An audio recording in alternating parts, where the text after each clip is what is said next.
rencontrer Bah cette ouais, soirée, carrément. parce qu'on n'a pas trop l'occasion. Et moi, j'aimerais bien que tu nous parles un peu de Bédicassa, du coup. Si tu peux juste nous en dire 2 mots, le projet. Ouais, carrément. Bah, en fait, Bédicassa, c'est grâce à la communauté que ça renaît Ouais. cette année, vraiment. Et grâce à nos codes aussi. C'est-à-dire que je ne voulais pas être bloquée dans le développement. J'ai repris l'intégralité de la base de données de mes droits Bédicassa. Et en fait, j'ai tout redéveloppé. Ok. Je me suis associée à Thierry Martin, Ouais. qui est dans la communauté No Code France. Et la bonne nouvelle, c'est qu'on a relancé donc, le site, mais également on a réorienté sur un projet social et environnemental. Donc on a plein d'associations sociales et environnementales et on a la nôtre pour lutter contre le réchauffement climatique, pour lutter pour une justice sociale, pour défendre le droit au logement, restaurer la biodiversité. Et on a embarqué notre communauté avec nous. Ça veut dire que là, on a 50 actionnaires qui font partie des hébergeurs et des voyageurs du site. Ouais. Et on a des milliers de membres qui sont en train de se réinscrire petit à Ah, petit. c'est super, Voilà. génial. Et du coup, la solution Bédicassa, elle est développée sur quelle techno? Sur Bubble. Donc, Bubble est dans la place. Ouais, programmation Génial. visuelle. Donc ça permet de l'autonomie et de développer des projets super qui ont du sens. Le petit mot pour 2023, le no-code, tu le vois comment en 2023? Bah, moi, mon mantra, c'est de dire que si vous utilisez le no-code, vous l'utilisez comme un outil. Et un outil, vous avez le choix de l'utiliser dans la bonne direction. Donc faites le bon choix pour des projets qui ont du sens et donc pour résoudre nos enjeux sociaux et environnementaux de notre siècle. Voilà. On peut faire les deux, on peut essayer de gagner de l'argent et pour autant faire Tout à le fait. bien autour de nous. Super, merci beaucoup Mathilde. Merci Valérie. Petite rencontre IRL avec Muriel. Muriel, ma mentor nouvelle. Bah, Muriel, trop contente de toi. Contente aussi de te voir. J'espère que les micros vont bien marcher. Là, je vais te dire, c'est du freestyle, hein, donc j'espère que ça va bien Et le marcher. rapprocher comme ça ira mieux. Bon, alors, grosse soirée, il y a beaucoup de monde. Et du coup, t'es venue pourquoi, toi Muriel? T'es venue pour le boulot? Je suis venue pour le boulot sur 2 jours à Paris. L'avantage, c'est que moi, ça a le mérite de pouvoir nous faire nous rencontrer, donc ça, c'est génial. La première fois qu'on se voit quand même, et ça c'est Ouais. kiffant. Et je me rappelle, en fait, je me rappellerai toujours ce bout de camp. Moi, ce qui m'a marqué, c'est ta patience. Tu as une patience avec nous qui sommes des billes au début sur Bubble.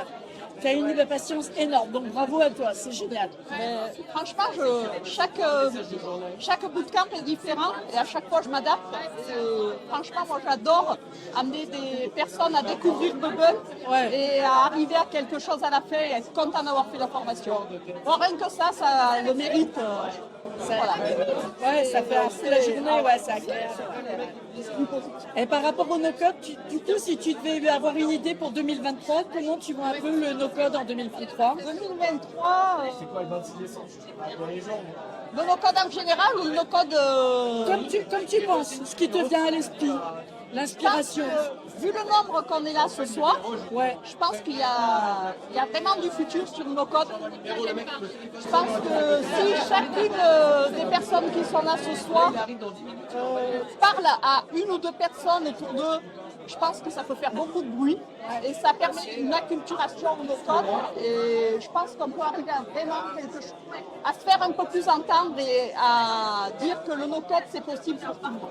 Ouais, ah bah carrément.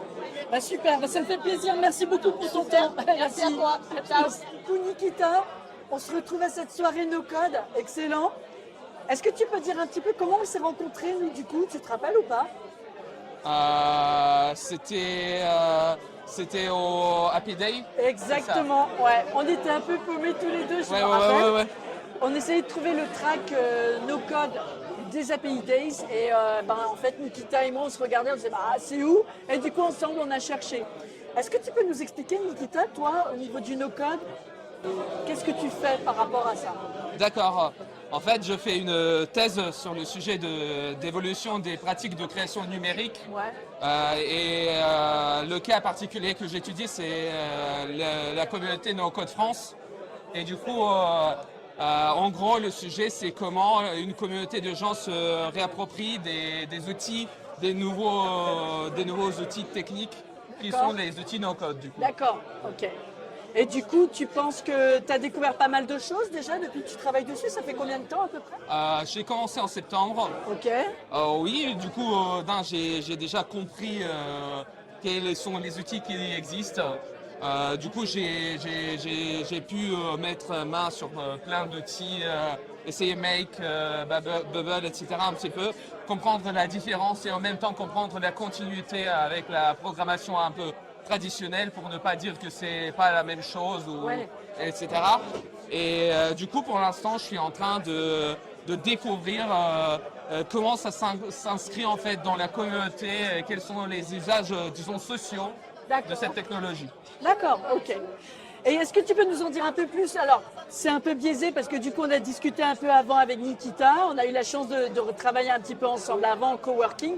Mais je trouve que c'est intéressant de voir un peu ton parcours aussi, toi, ta situation actuelle. Si tu es d'accord de partager, bien sûr. Ouais, bien sûr. Du coup, j'ai fait une licence en computer science, du Ok. coup en informatique à Moscou, puis je me suis reconverti en sociologie. J'ai fait M2 à Paris ici, à Paris 5, D'accord. et maintenant je suis en thèse à Paris 13, c'est Sorbonne Paris Nord. Ok. Du coup, c'est un labo de sociologie, sciences d'éducation en même temps. Du coup, le côté apprentissage m'intéresse aussi Ah, beaucoup. yes. Du coup, d'un côté, il y a tout ce qui est sociologie du numérique, les études des sciences et des techniques. Et l'autre pilier du travail, c'est vraiment sociologie d'apprentissage, sciences d'éducation. D'accord. On est très content de te rencontrer et de savoir que quelqu'un finalement va pouvoir, d'un point de vue objectif, nous dire un peu plus c'est quoi la communauté No Code en France. Ouais. Merci pour tout ce travail. Ouais. Merci beaucoup, J'espère Nikita. dans 3 ou 4 ans. Bah écoute, on attend avec impatience. Merci Nikita Parfait. pour ton temps, merci pour Merci. l'interview. Bah, je sais, ça fait plaisir de te voir là en tous les cas. Pareil Valérie, ça fait un moment qu'on se suit. donc, C'est ce que et qu'on j'allais se dire, voit ça fait et- combien de temps en fait? En même temps, je me faisais cette remarque, ça fait combien de temps qu'on se connaît maintenant? Ça fait peut-être pas loin d'une année là. Ouais, je crois que ça fait pas loin d'une année. Ouais, tu étais venu à Pigalle avec Baudouin. Oui, oui, tout On à avait fait. mangé ensemble, après Ouais, on je s'est m'en revus rappelle. plusieurs fois. Ouais, ça fait peut-être une année maintenant. Ça fait une belle année. Allez, on va dire que c'est notre anniversaire. Allez, c'est non un an. Ah là là. Et du coup, est-ce que tu peux expliquer aux gens qu'est-ce que tu fais toi, du coup globalement? Pourquoi tu es avec la communauté du no-code? Qu'est-ce que je fais? Oh, il y a les pizzas qui arrivent en même temps. Alors ça c'est bon, on va couper l'interview. C'est la faute d'Alexis. Hein. Je suis dessus. Donc, du coup, mon job, c'est d'accompagner des TPE et des PME sur l'appropriation du digital. Donc, c'est vraiment les sujets de transfert digital, à la fois s'approprier les outils et en même temps faire évoluer son mindset d'entrepreneur, en fait. D'accord. C'est autant sur les business models que sur la façon de faire réellement, sur la partie organisationnelle ou sur la partie communication marketing. Et donc du coup, dans ce cadre-là, sur la partie organisationnelle notamment, j'ai mis les mains dans le no-code il y a quelques temps et voilà quoi. Quand on met le doigt dedans, après on a du mal à en sortir. Et toi, tu l'utilises plus spécifiquement dans quel contexte? Il y a des pour la modélisation de processus, par exemple, pour automatiser des choses. C'est quoi un peu les cas Ça va être d'usage? ça. En fait, là sur les TPE, PME, c'est des petites automatisations. D'accord. Après, quand c'est des projets plus conséquents, je travaille avec d'autres personnes de la communauté en fait pour aller me caper un peu plus sur des compétences très techniques ou très spécifiques. D'accord. Là, c'est plus sur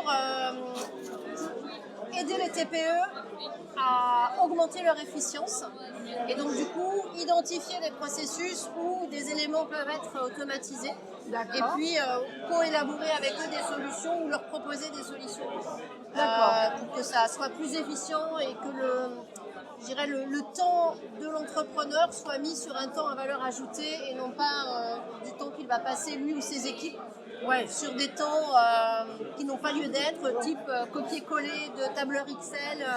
Ah là là, on connaît ça. Voilà, On connaît ça. Et par rapport à ça, est-ce que parfois tu as des espèces de résistance vis-à-vis des gens auprès desquels tu dois intervenir, mais qui peut-être en effet sont tellement habitués à leur copier-coller Excel et qui marchent bien, on va dire finalement dans le fond, mais qui se disent pourquoi moi finalement je changerais pour un nouvel outil ou une nouvelle manière de faire.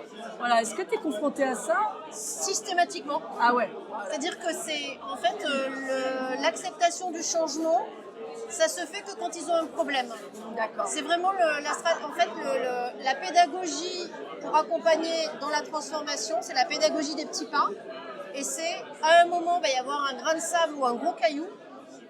Et là, ça va créer l'ouverture pour écouter autre chose que répliquer des habitudes qu'on a, où on sait que c'est pas parfait, mais ça va plus vite parce qu'on connaît, on maîtrise en fait. C'est ce qui ça. est compréhensible. Ben, c'est Et humain. donc du coup, c'est quand ça coince quelque part que quand j'ai planté des graines en amont dans des accompagnements, quand ça coince, ben là du coup les petites graines qui ont été plantées, ça mûrit. Et là ils se disent mais en fait tu n'aurais pas une solution et du coup là ça crée l'ouverture à ce moment-là. Ok. Et donc, du coup c'est de l'accompagnement sur du long terme. C'est plus du long terme. Ouais. Ok. Tu ressens pas une espèce d'un peu de, comment je pourrais dire, de lassitude, justement par rapport peut-être à ce temps long nécessaire à pouvoir culturellement ou acculturer justement les gens et les amener vers des solutions plus pratiques, on va dire, pour eux? En fait je crois que c'est ce que j'aime. Ah, c'est ce que t'aimes? Ok. En fait je suis quelqu'un de l'accompagnement donc je sais pas, j'ai cette conscience que les gens ont besoin de mûrir, mais ça fait partie de mon parcours professionnel en fait, d'accompagner en fait. En fait, j'ai toujours accompagné, quelles qu'aient été mes casquettes, des moments de crise chez les gens, D'accord. que ce soit à titre personnel ou professionnel. Ce qui fait que du coup, je n'ai pas l'impression d'un temps long, c'est juste on avance sur des projets, je plante des graines. Le no-code fait partie de ces graines que je plante. D'accord. Et puis, en fonction des priorités de l'entrepreneur ou de son entreprise, on avance sur les sujets. Et puis, chemin faisant, quand on est sur un projet, chaque projet est l'occasion d'acculturer sur d'autres sujets connexes, en fait. Et du coup, ça plante ces graines qui, à un moment plus, en fait, quand c'est le bon moment pour eux. Et là, ils sont ouverts à ce moment-là. Ok. Alors, il faut savoir que Jocelyne aussi est une des instigatrices avec Xavier Agapé et Benjamin Marsteau sur le podcast Les Portraits du No-Code, qui sont les portraits de la communauté No-Code France. Toute cette superbe communauté. Voilà, donc je vous mettrai bien sûr des images, vous allez en avoir plein la figure. Et donc, déjà, je voulais te remercier pour cette initiative. Merci. Parce Merci que ça, Magali, c'est vraiment fait top. plaisir. Et je pense que ça vous prend beaucoup de temps. Parce qu'on sait que la création de contenu, ça prend beaucoup de temps. Donc, je voulais juste te remercier par rapport à ça. Parce que ça, c'est vraiment une très grande valeur pour la communauté. Et c'est toujours agréable, en plus, de pouvoir se dire, à un moment donné, dans quelques temps, on regardera dans le rétro. Et on aura tous ces médiums, on aura toute cette historique qui nous permettra de suivre justement l'évolution de la communauté. Ça, c'est extraordinaire. Donc, merci pour ça. Écoute, le merci, je le prends avec Xavier et Benjamin. Oui, parce tu que, leur voilà, transmettras j'ai pas que moi. également. Je n'ai pas l'occasion de les voir, mais Et oui. puis toi aussi, tu auras la rétrospective parce que tu as été dans les premiers épisodes. C'est vrai, j'ai eu cette chance, effectivement. J'ai Tu eu vois, cette ça chance. nous donne une date Ouais. d'échange. Voilà, et tu pourras voir aussi, toi, dans ton propre rétroviseur, dans 2-3 ans, Exactement. tout le chemin parcouru. Ce sera C'est vrai. chouette. C'est vrai. Et puis le petit mot de la fin, si tu voulais, toi, est-ce que tu as une idée un peu de comment tu vois le no-code en 2023? Je suis vraiment sûre. Là, j'entends de plus en plus de personnes qui en étaient très éloignées en 2022 et qui, du coup, ça capte là. Il se passe plein de choses. Je suis persuadée que 2023, ça va être l'année où la médiatisation du no-code, elle va s'amplifier. Peut-être que mon regard est un peu déformé parce que je suis bien plongée dedans, mais quand même, j'ai des... Voilà, il y a quelques petits marqueurs comme ça autour de moi, de personnes de qui c'est pas du tout le centre d'intérêt, où le sujet commence à émerger. Donc je pense qu'on va voir des choses. Et puis la sortie du chat là, qui est très très médiatisée, GTP3. Le chat GPT, Voilà. ouais. Du coup, je pense que tu vois, c'est des sujets comme ça qui vont contribuer aussi À encore à faire pousser plus le sujet. parler du Ouais. sujet. Ouais, Ok, tout à fait. super. Merci beaucoup, Jocelyne, Merci, pour ton salut temps. à tes auditeurs. Merci. Écoute, merci. Bisous à tous. Salut. Nous, on continue la fête. À Ouais, c'est plus. ça.